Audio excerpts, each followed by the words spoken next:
Okay, magandang gabi sa inyo mga kapulido. Ito mag-unbox po tayo ng intercom. Ang brand po niyang nakuha natin ay Fredcon. I-unbox po natin mga kapulido at ikakabit natin sa helmet natin kung paano siya ikabit. Para sa mga beginners na hindi pa marunong mag-install ng mga intercom sa helmet nila, ito po para sa inyo to ang video na to, para at least makatulong tong video na to para kung sakaling gusto mong bumili ng ganitong intercom, para alam nyo mga kapulido kung paano ikabit ang intercom sa helmet.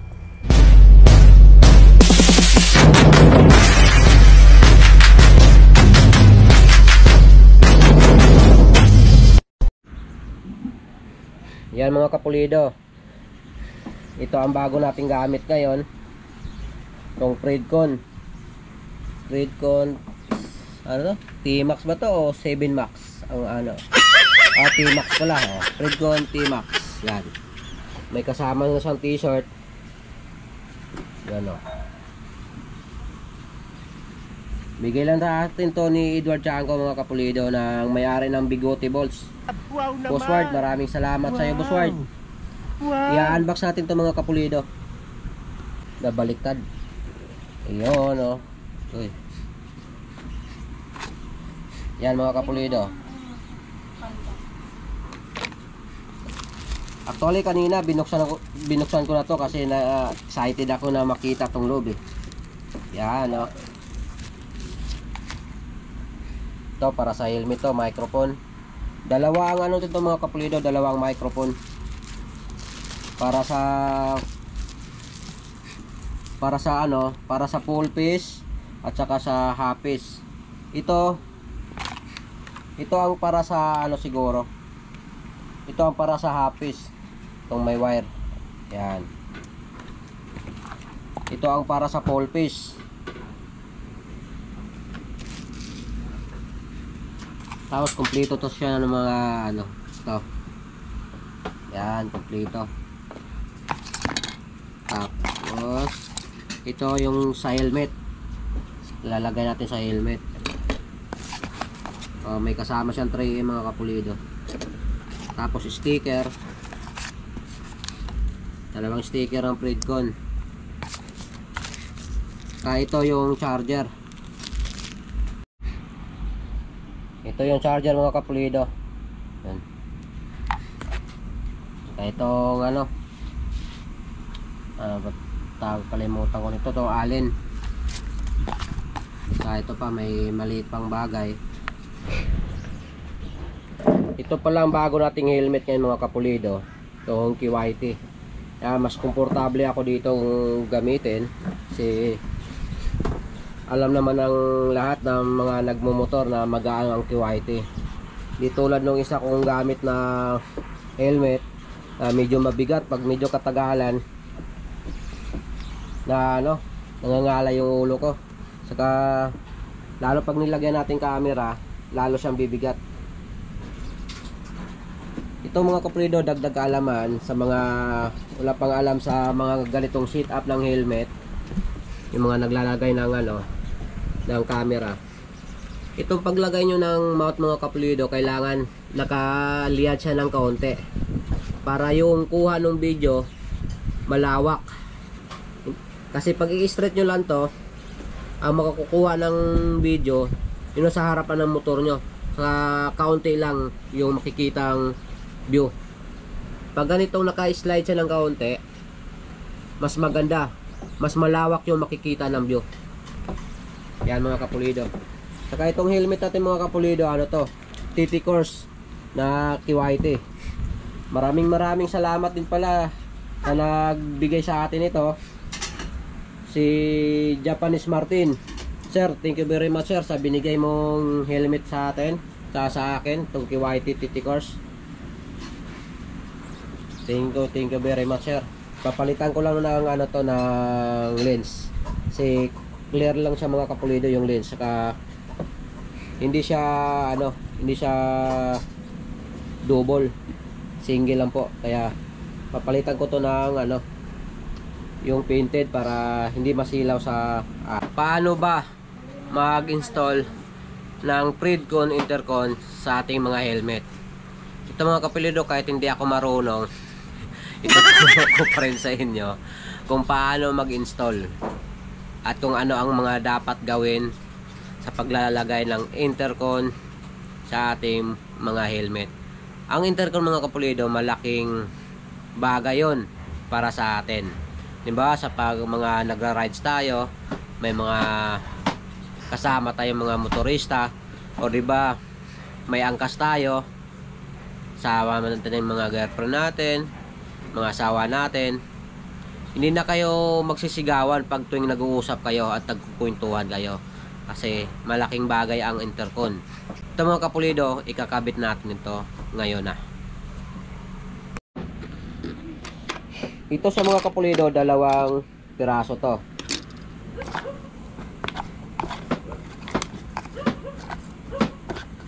Yan. May kasamang aggressive. Dito siya. At dito siya nilalagay. Yan. Itong sa dalawa na to mga kapulido, mamimili kayo kung ano, kung alin dito ang gusto nyo. Kung ito bang pinapadikit or ito bang kiniklip sa helmet. Pero para sa akin mga kapulido, masigurado to, itong kiniklip dito sa helmet. Yan, lalagay natin yan.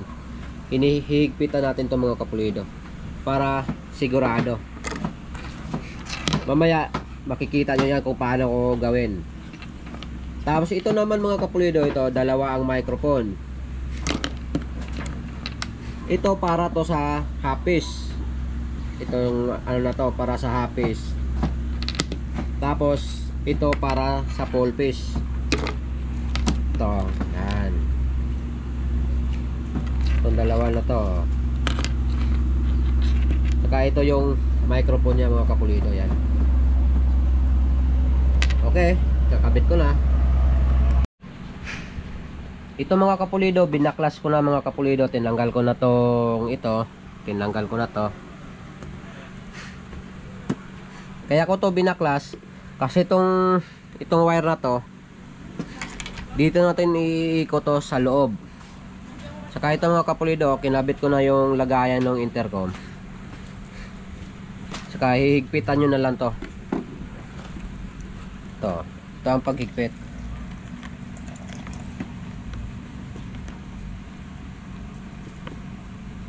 Mas maganda tong iniipit mga kapulido kaysa doon sa pinapadikit. Mas sigurado na hindi siya matatanggal.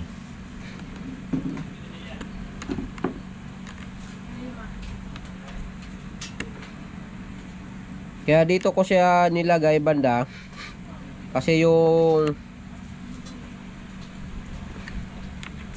mic ng camera ko nasa kabila.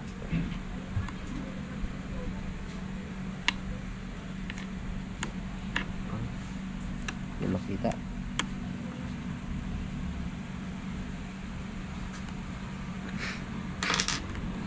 Okay mga kapulido, yan. Mamaya tuturo ko rin mga kapulido kung paano ilagay yung intercom dito. Yung ano natin, yung Predcon.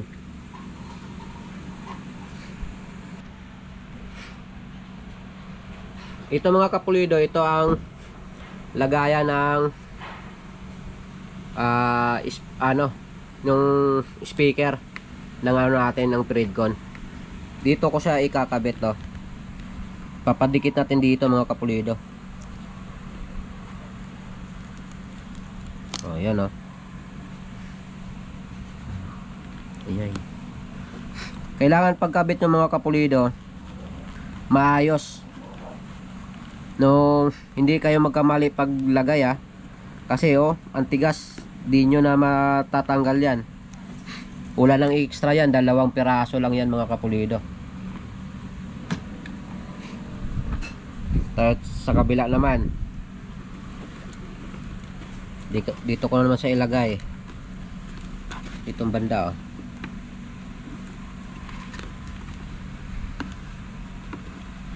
susukat nyo muna maayos mga kapulido para hindi kayo magkamali. Yan, dyan yan.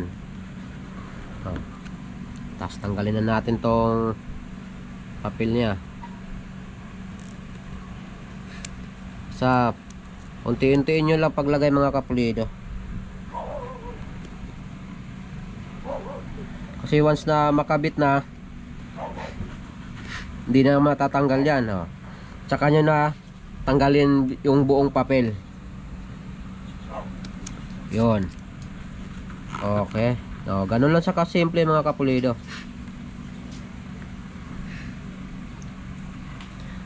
Kasi ito siya, nakakabit din to mga kapulido to. Oh, dito lang yan oh. Oh, yan oh. Oh, ganyan lang. Oh. Oh, di ba? Ito walang problema to eh. Ito lang ang may problema. Kailangan hindi kayo magkamali pag dikit nito mga kapulido, yan. Okay, mamaya ano ko na to.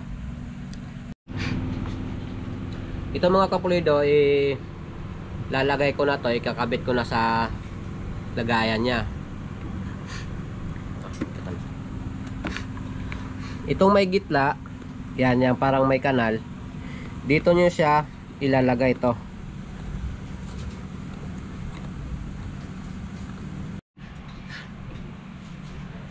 Ito mga kapulido, yung kanal na yan, ito to.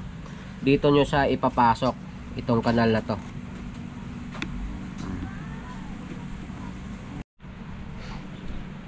Yan mga kapulido, nakabit ko na to. Tsaka ito na. Oh, dito na siya mga kapulido. Yan. Diyan nyo na ilalagay yan. USB ata to eh.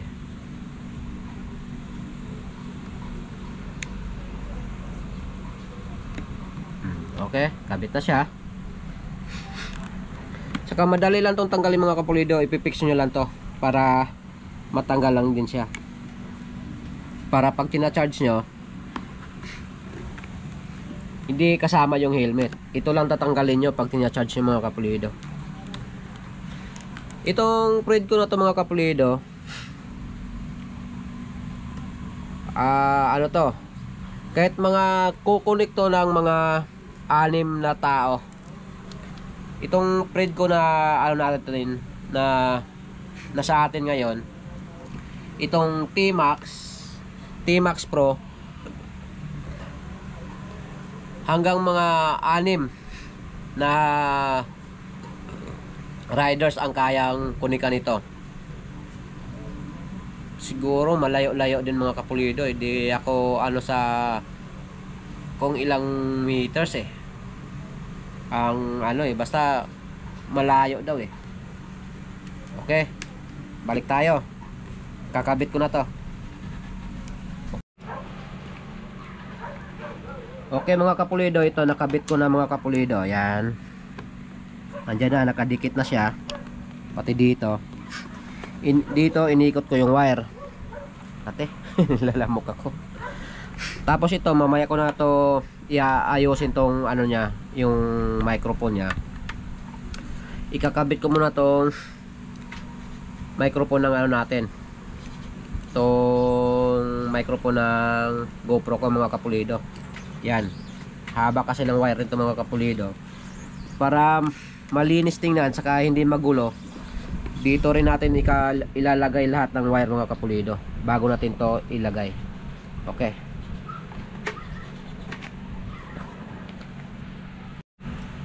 Ito mga kapulido, medyo mabusisi lang talaga ito mga kapulido, kaya kailangan kunting taga lang. Kaya yung iba nito mga kapulido, pag nag-i-install nito sa mga shop nila pinapagawa, kasi talagang mahirap naman talaga pag tayo lang ang magkakabit nito mga kapulido. Kaya ako to ginawa, kaya ako nagkabit nito mga kapulido, para at least may matutunan tayo na pwede kong i-share sa inyo, sa mga hindi pa marunong magawa nito, mag-install nitong Threadcon sa kanilang mga helmet.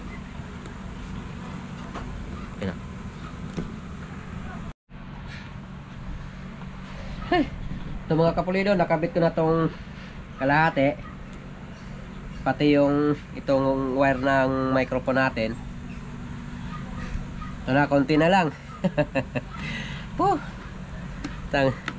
Mahirap talaga mga kapulido. Uy, kaskas. Ayan o. Konti na lang. Uy. Sunod kong ikakabit mga kapulido, ito nandito.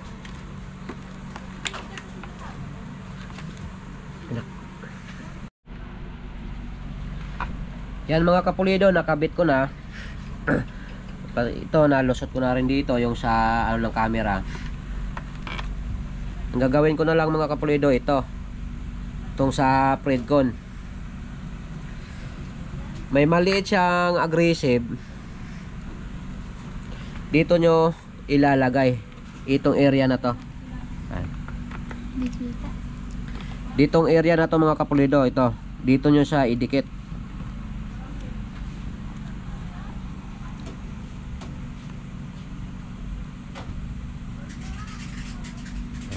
Okay. Same as usual, konti lang din ang anoy natin para sigurado.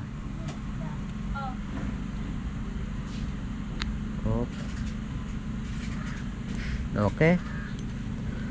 Tapos tanggal mo na lahat, tatanggalin nyo na lahat. No, tapos diin. Okay. Saka ito. Oh, ito may pangdikit din siya mga kapulido. Ito kita.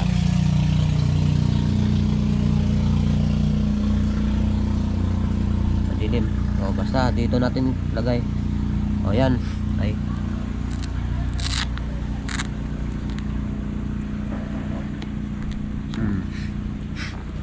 Oh, yan mga kapulido, nakabit ko na. Oh.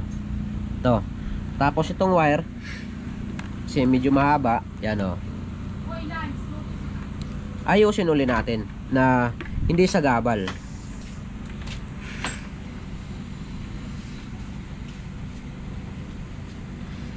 Ito mga kapulido, ito pala, ang tawag pala nito mga kapulido, dead cuts.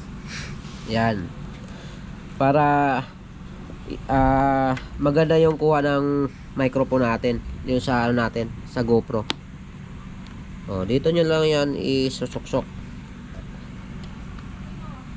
Kailangan nakatago lahat ng wire mga kapulido para hindi pangit tingnan. Para malinis tingnan mga kapulido. Oh, yun oh. Okay mga kapulido, kabit ko na oh.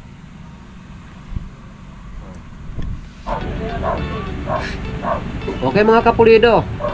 Ito nakabit ko natin oh. Oh, yan oh.